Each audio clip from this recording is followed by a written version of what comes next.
Mixed by the GOAT here. You already know. Respect for tapping into the YouTube channel and the Twitch. Follow and subscribe. Give me a like if you're feeling this channel. If you're new to this channel, I basically go over like mixing and show different tools and ways you can achieve better sound quality in your digital audio workstation. If you don't necessarily use Pro Tools, you can kind of use these philosophies in your digital audio workstation, whether it be like Fruity Loops or Nuendo or Cubase or whatever you use. Like, kind of, I'm just speaking a language that kind of like translates across all platforms. But anyways, I'm gonna dive right into this. So, got about 45 minutes before that Miami and Boston game starts, and you know I'm gonna be watching it. So, yeah. Basically, I did a stem mix the other day for an artist. This is like, believe it or not, it's a gospel song. I'm not gonna play the vocals. So the vocals I have all muted, but I wanted to focus on the stem mix because I haven't did a lot of stem mixing too much on this channel, and I really want to dive into like the roots of music. So like, literally the best way to go about mixing is of course stem mixing, because you have I could grab the kick or I could grab the bass, you know, for example, bass, do something to this, lo-fi it, add plugins to that, more so than if this was just a 2-track beat. You know what I'm saying? More so like something like this, it kind of look like, you know what I'm saying? But y'all know what a 2-track beat is, so I don't even have to explain it. If you don't know what a 2-track beat is, Google what a 2-track beat is. Alright, so basically, I liked how I mixed this beat. I mix beats differently every time based off what it needs, how it feels, and basically how it needs to be gain staged. As you can see, there's some gain staging on certain plugins, just so I can have more headroom in the long run. But I'm gonna play this beat for you, and you can check it out, listen to it, and I'll show you how I got from it sounding like what I'm gonna show you to where it started at, you know? So I'm gonna play it with all the effects on and stuff. I'm gonna even play with my master chain on. I'm gonna mute my microphone, and you guys can hear the after, and then I'm gonna show you how I got the beat and how I enhanced it. You get the drift. Alright, okay, cool. Alright, let me just throw in some of the sauce. I'm gonna get super loud. It's getting cracky. Oh my goodness. Let me mute the mic.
Alright, you guys get the drift? Super hard, I know.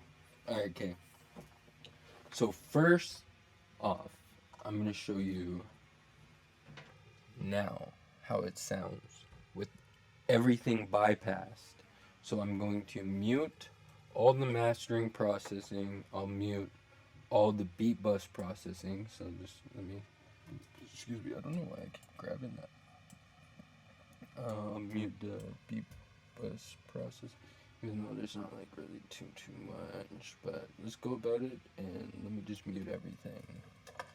So goodbye EQ. This was auto key because there are vocals to this, but I'm just not showing the vocals. I'm going to get rid of the plugins that I'm not using just so I don't turn them back on. You know, maybe I should have did a little bit of that before, but that looks like about it. Alright, okay, cool. So we have this after I turn off all the audio processing. It'll still sound good. It won't bump as much, but it'll still sound good. And then I will turn on plugins and show you why I approached each individual instrument a certain way. See, it's low, it's quiet. Kind of gotta turn it up. I'll adjust like the overall level so you guys can kind of hear how it sounded before now.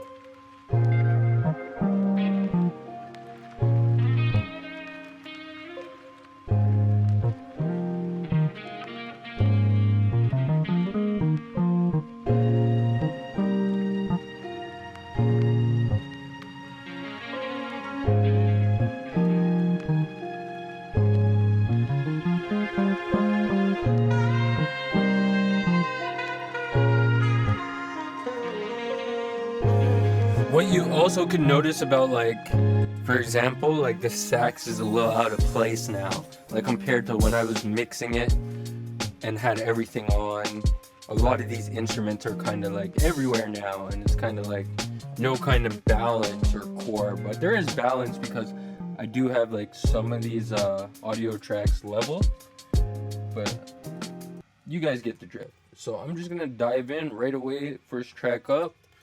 I like to usually go with my kick, bass first, and try to get the kick and bass relationship kind of like at a certain VU level and certain volume level.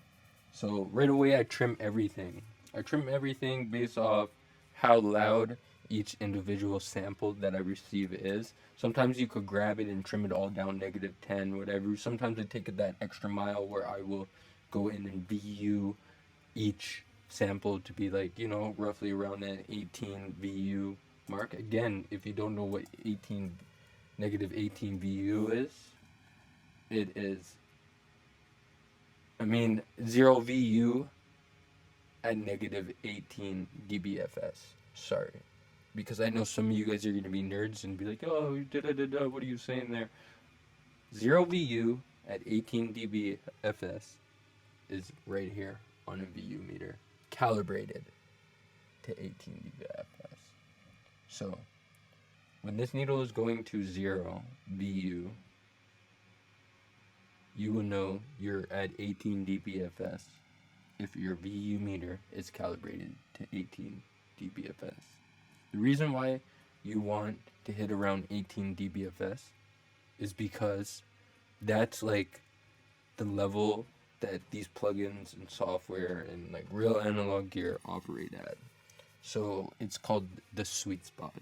So if you mix into the sweet spot, all your plugins are kind of going to work better. Let's just check it out. Let's see what this is hitting at, for example, like the kick. Okay, I'm just going to solo the kick.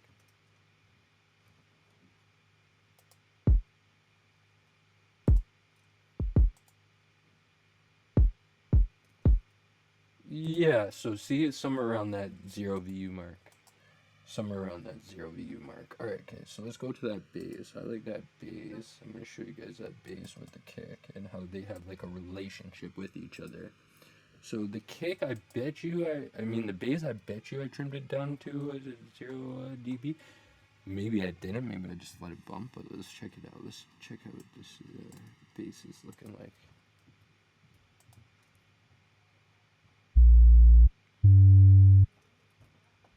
It's definitely rumbling past 0 VU. So maybe I'm just like pushing it, but let's hear the relationship between the two, like the kick and the bass. Okay.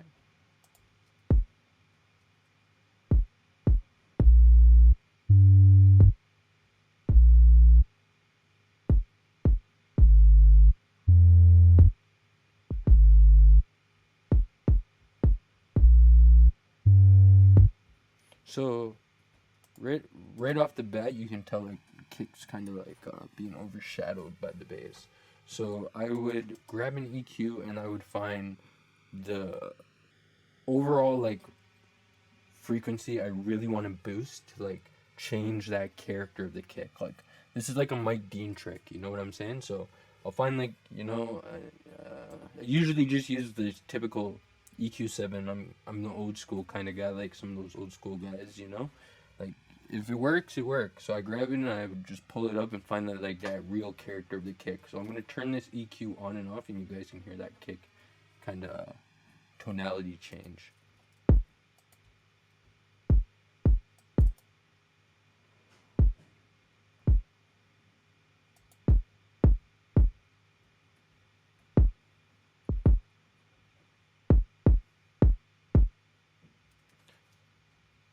So definitely more knock. So right away that kind of like helps me with this kick bass thing. You know what I'm saying? Like the relationship between them because I'm giving like that kick a little bit extra more character. Like I could do side chaining on the bass, loose stuff, whatever. We'll see what I did. I don't even know. I might have did that eventually, but I'm just going step by step, checking it out. I also have a little bit of lo-fi on this bass. So what the lo-fi is doing is just adding a little bit of like that distortion. I'll play you the bass quick.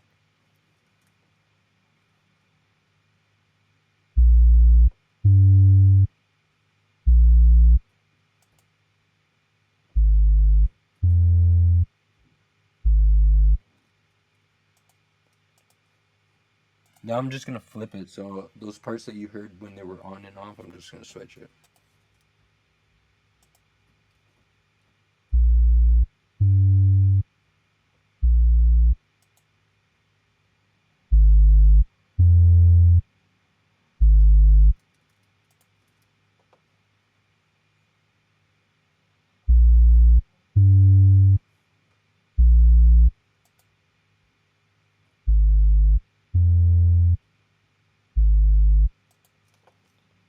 To be honest with you, I also hear a little side imaging frequency thing that like needs to get low passed or high low passed and like the top end.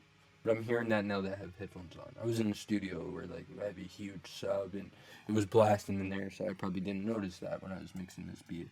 After I got it set up going into a parallel chain, I mean, it's in series. Technically, it goes out into another aux series because it's going the direct out bus 1 and 2. It's not like from a send that's parallel.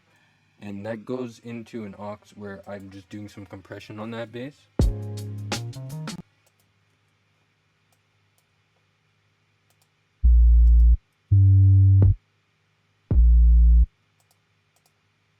Also, that's that kick knocking through I just want to show you.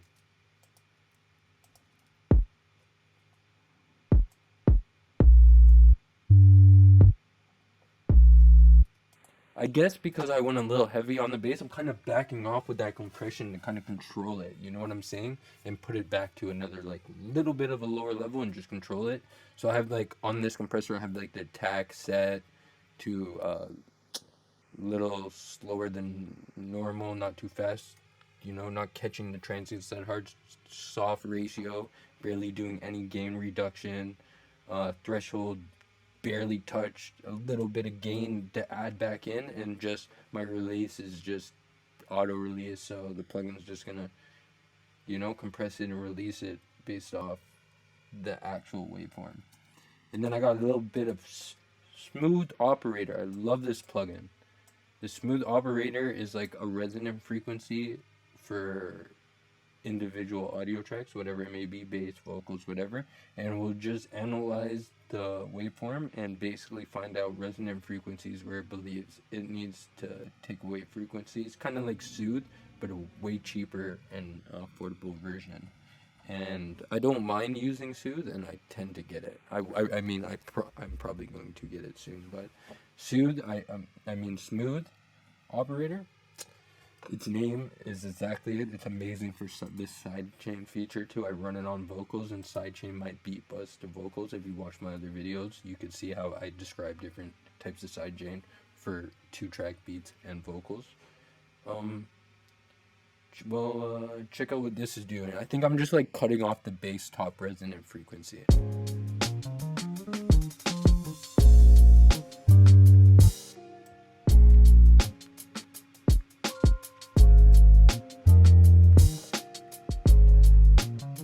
Like you can see there, it's like barely doing anything. It's like catching the last like low resonant frequencies that might be rumbling higher than everything else I think that's going on in my final master.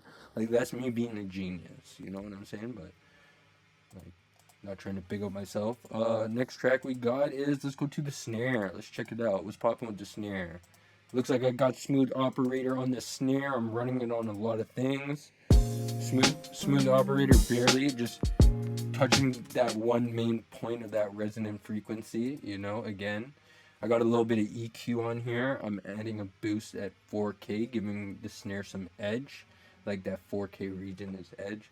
I'm giving it a little bit of bottom in the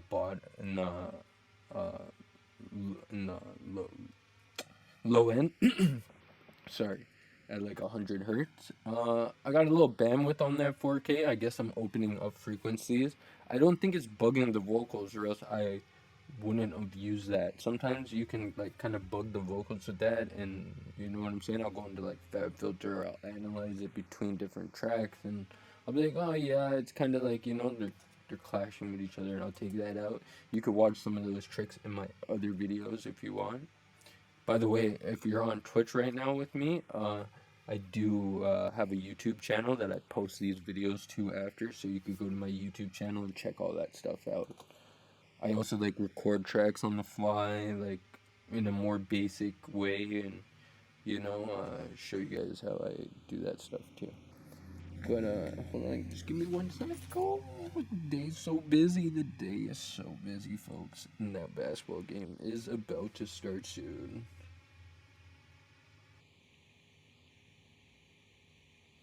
I'm on Twitch.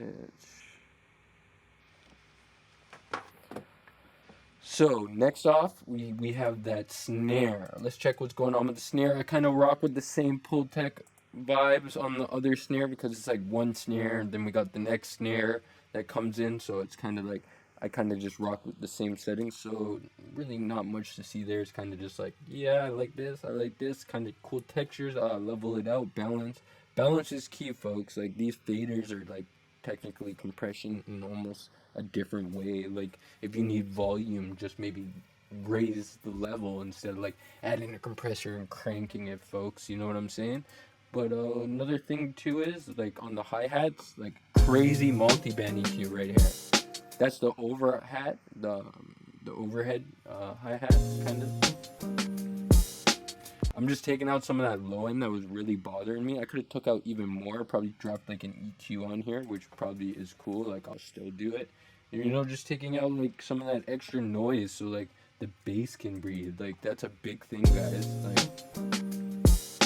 you know, like that little bit of like stuff there, like I don't really need it. Like the sound's up here, you know what I'm saying? So you could go to like each individual tracks too and just do that. Like even on this snare, let's see how much I could get rid of taking out. Not that much, but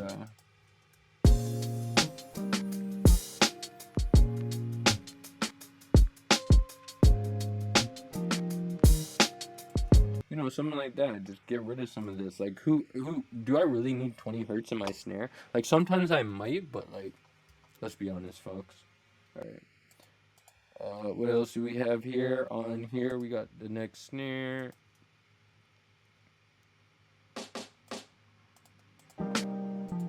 Another snare. I'm running the, ooh, this is mad cool. So I am using the Bringsworth SPL. So this is like kind of like how could you say it? It's a compressor, it's an EQ, it's kind of like a channel strip, but not like a channel strip, and it Has like some tube elements. It's some next level. I'm just doing a little bit of compression on here. Hold on.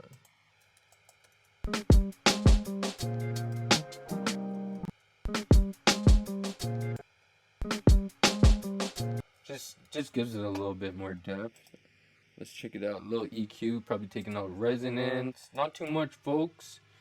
This looks cool. What is this? This is on the overall hi-hats. I'm just kind of like teaming this so it doesn't get in the way with the vocals. Taking out some extra stuff that I do not need, and the hi-hats sound like this. And I'll bypass it so you can hear it on and off.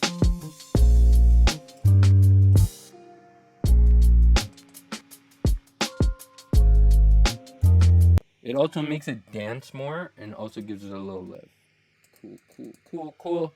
Little multi-band on the hi-hats again. Those other hi-hats that I have tucked underneath. I probably did this for like maybe a distortion vibe or something like that. Oh, my bad. That little dancing vibe was coming from this. Little hi-hat right here.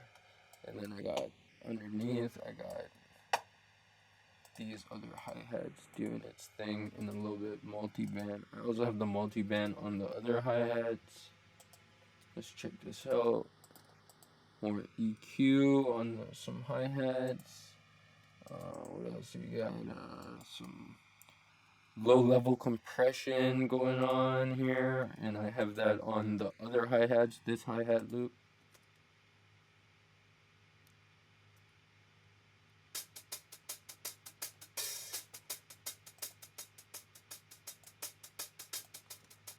I guess it just makes it a little bit more brighter.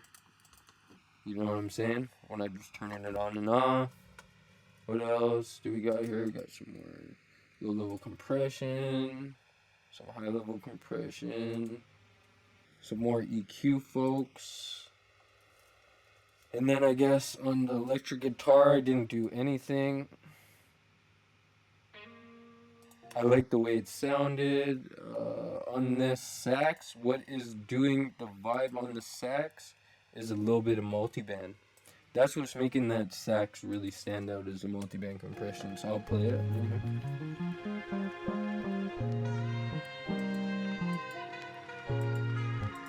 I'm just like really controlling the mid-range of that saxophone, and that's what made it stand out in its mix and find a whole pocket.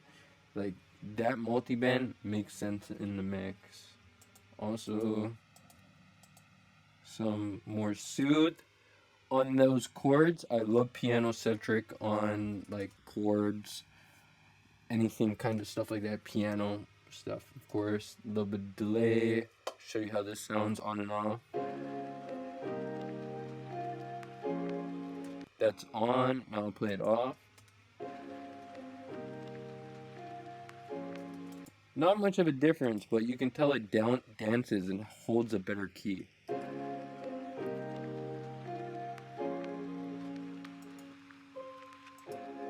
Holds a stronger note. Also sounds like some like new harmonics in the really low end kind of come up. You know what I'm trying to say?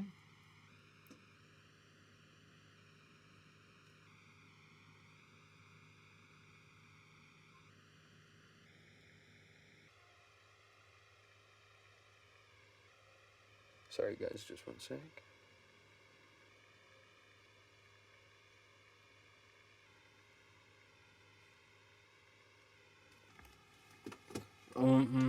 What next? We got some contact stuff, so you know that came from Native Instruments when you see that name, folks. Now we got some EQ, taking out some of that bottom end in the contact, folks.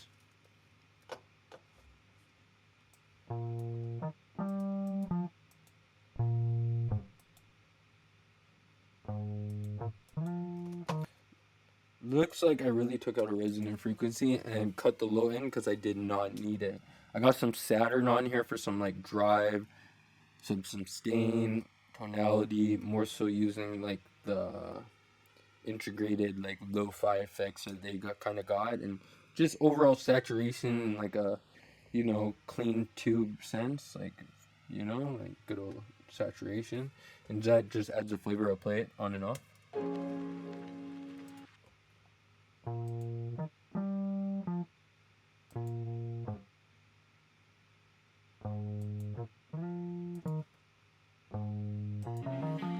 And this is how it sounds in the mix.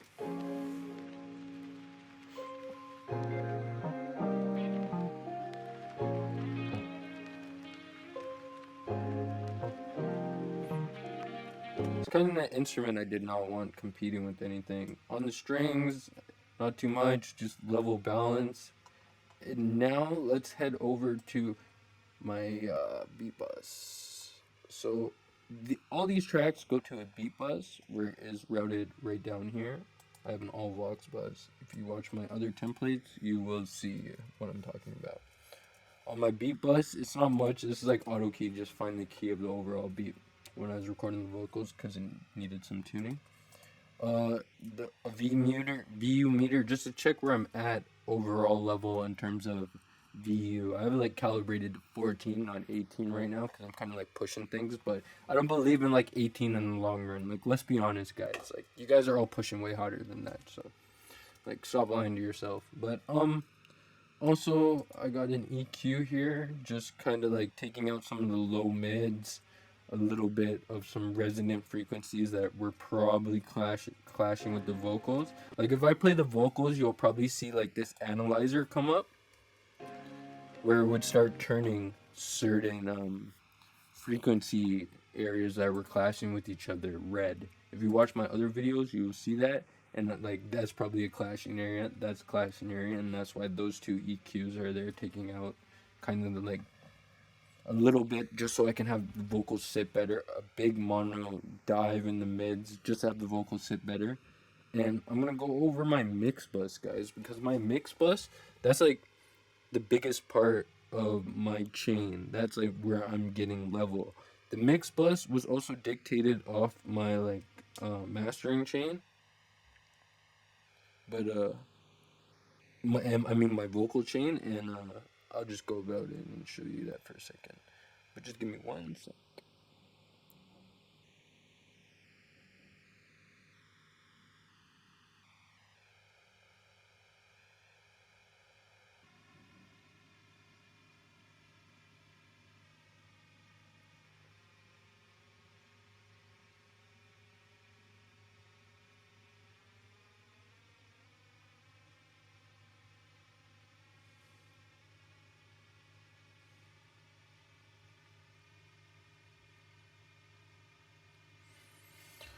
Sorry guys, just have to send out some text messages during the Twitch. I am going to stop that. Okay, back to the basics. I'm just joking. But, so, I mix into Ozone. I mix into the Jason Joshua's preset from Ozone 4. I'm big on this preset. My mic's probably going to do some cutting in and out. So, I'm going to find a way to do this and also be able to talk to you guys. But, I know my sister's going to fail pod here.